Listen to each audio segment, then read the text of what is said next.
Olá, bem-vindo ao PQU Podcast, o podcast para psiquiatras em formação.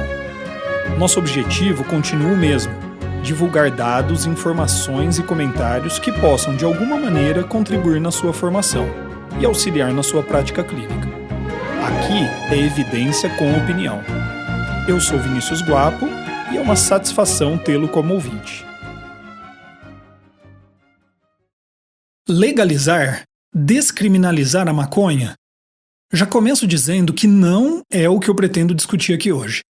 A legalização ou descriminalização da maconha passam por critérios que fogem à minha alçada: saúde pública, segurança pública, política penal, orçamento e, acima de tudo, o processo democrático representativo.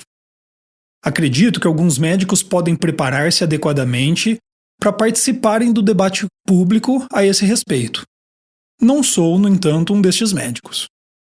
O que eu pretendo abordar aqui hoje é como nós, clínicos, podemos responder a questionamentos de nossos pacientes a respeito da relação entre maconha e transtornos mentais. Nunca é demais lembrar que o PQU Podcast é direcionado a você, psiquiatra em formação. Com o tempo, percebemos também uma procura cada vez maior de estudantes de medicina e médicos de outras especialidades pelos episódios do PQU Podcast. Sejam bem-vindos. Diariamente, em meus atendimentos, me deparo com o tema uso de cannabis. As perguntas e opiniões são as mais variadas possíveis. Adolescentes, usuários buscando validação para um conjunto de informações desencontradas e muitas vezes falsas sobre os benefícios do uso da maconha. Mães aflitas com o estado de seus filhos e prontas para fazer qualquer coisa para que eles nunca mais usem cannabis. Pais bastante permissivos, como um que, quando questionado se o filho usava drogas, respondeu não. Não, doutor, drogas não, só maconha. Lauren Pasek e colaboradores publicaram em 2015 um estudo que investigou a visão dos norte-americanos sobre o uso de maconha.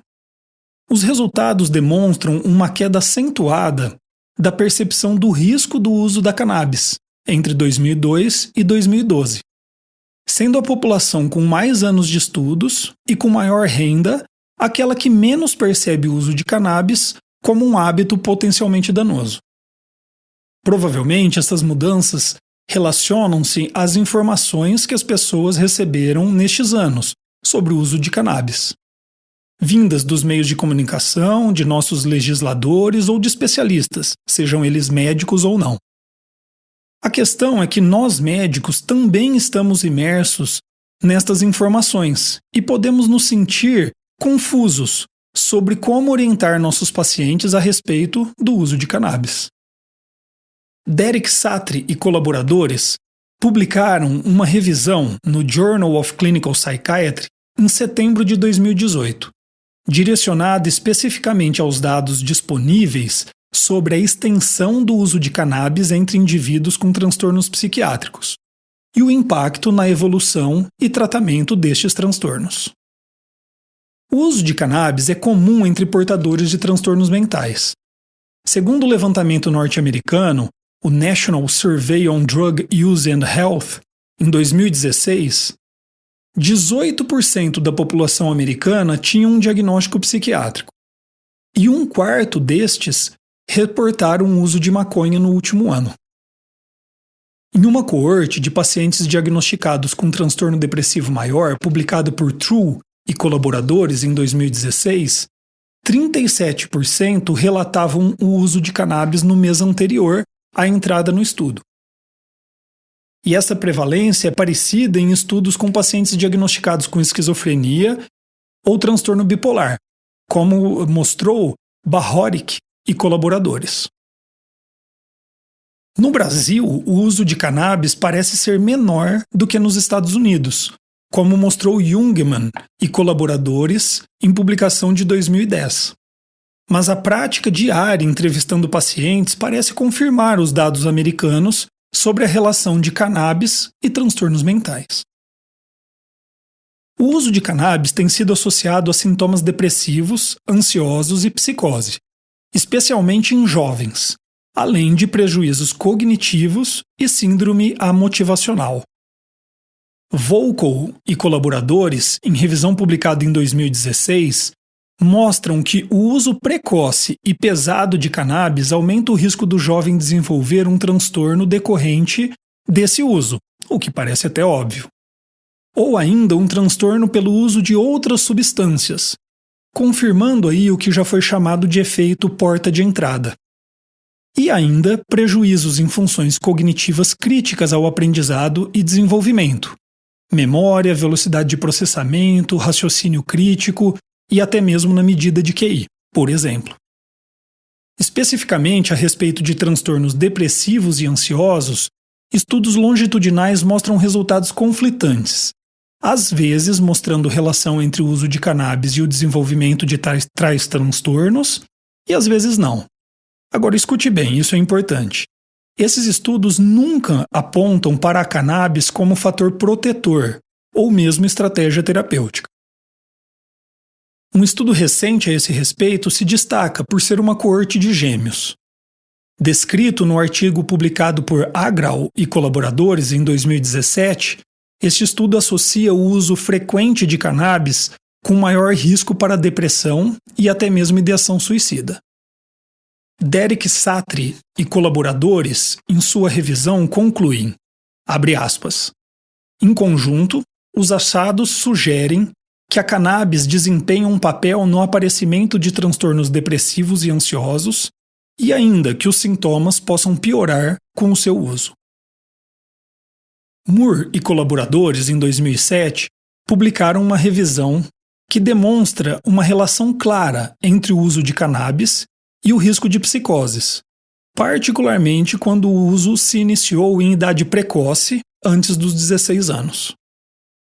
Além disso, evidências publicadas por Mullin e colaboradores sugerem que adultos em primeiro episódio psicótico que conseguem parar de usar cannabis têm um melhor prognóstico quanto à ocorrência de sintomas psicóticos e de seu desempenho social a partir do primeiro episódio.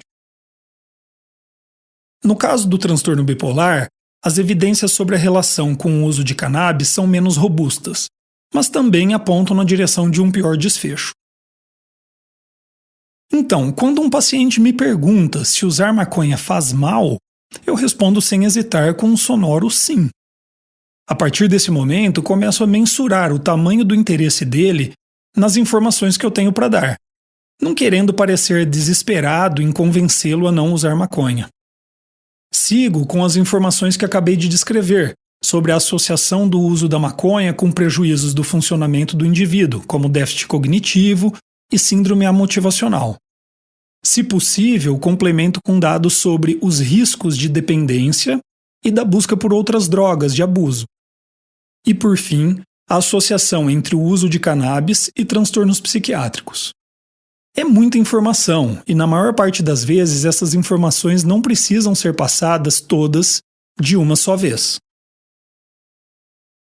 Outra questão muito comum, particularmente entre adolescentes e adultos jovens, é se a cannabis ajuda a tratar alguns sintomas psiquiátricos, particularmente insônia e ansiedade. A minha resposta é que, em termos médicos, não. Logo explico que alguns pacientes podem encontrar alívio de alguns sintomas com o uso da cannabis, mas os riscos simplesmente não valem os possíveis benefícios, pelo menos com o que a literatura nos mostrou até hoje. Como apontaram Derek Satry e colaboradoras, abre aspas novamente, enquanto as evidências sugerem que a redução no uso problemático de cannabis pode ter um impacto positivo em uma gama variada de sintomas psiquiátricos, na pesquisa sobre o uso de cannabis no tratamento de transtornos psiquiátricos, o que é notável é a completa ausência de ensaios terapêuticos. Aqui vale lembrar ainda que o uso de cannabis não pode ser confundido com o uso terapêutico do canabidiol e de outros canabinoides. Estes, sim, parecem ter um uso promissor, mas ainda em fase experimental, sem evidências suficientes no momento para seu uso clínico e generalizado em transtornos psiquiátricos. O uso de cannabis foi associado também a piores resultados no tratamento de transtornos psiquiátricos por relacionar-se a baixa adesão ao tratamento. Em meio a resultados muitas vezes conflitantes, há um achado muito robusto. O uso de cannabis relaciona-se com pior adesão a antipsicóticos. Em um estudo prospectivo conduzido por Scholler e colaboradores, publicado em 2017, os autores argumentam que entre 20% e 36% dos efeitos deletérios do uso de cannabis em um paciente que sofreu um primeiro episódio psicótico se devem não aos efeitos diretos da droga, mas aos efeitos deletérios do hábito de se utilizar cannabis na adesão ao tratamento medicamentoso. Esse é um ponto importante a ser discutido com pacientes usuários de cannabis e que tenham um outro diagnóstico psiquiátrico. A melhora dos pacientes depende muito da prescrição correta de medicações que sejam efetivas para suas condições clínicas, mas também de adesão ao tratamento e de mudanças de comportamentos e hábitos de vida. O uso de cannabis certamente é um obstáculo a isso. Um detalhe importante de se manter em mente quando discutindo estes dados é que todos os estudos aqui citados demonstram uma associação entre o uso de cannabis e transtornos mentais, mas não permitem a demonstração de causalidade. Na verdade, ao menos 3 hipóteses podem ser sugeridas a partir dos resultados. 1. A de causalidade, ou seja, o uso de cannabis leva ao desenvolvimento de transtornos mentais, ou ao menos piora seus sintomas, devido aos seus efeitos diretos no sistema nervoso central. 2. A de comorbidade, em que o uso de cannabis e o transtorno psiquiátricos são comórbidos, seja por coincidência ou porque o paciente é portador de fatores de risco tanto para o transtorno psiquiátrico em questão, quanto para o uso de cannabis.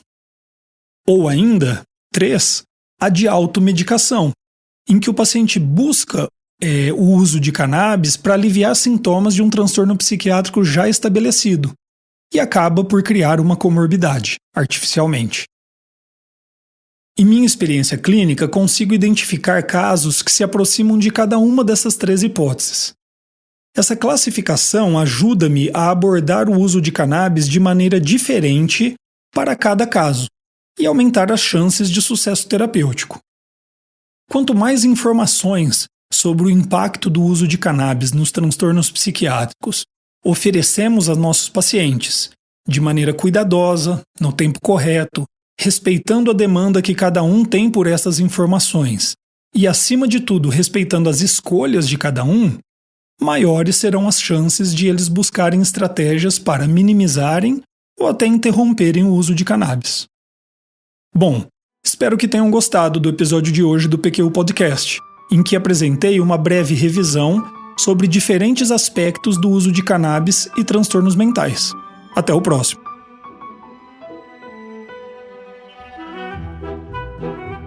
Opiniões, dúvidas, questionamentos? Participe do nosso grupo no Facebook. Lá há espaço para discussões conosco e com outros ouvintes. Assine o feed do podcast. Se você está no iTunes ou em qualquer plataforma de podcasts, basta clicar em assinar e receberá automaticamente nossos novos episódios em seu aplicativo. Visite nosso site www.pqpodcast.com.br. Lá você terá acesso a todos os episódios que já foram ao ar, com as referências citadas em cada um deles, organizados por data, autor e sessão. O PQU Podcast agradece sua atenção.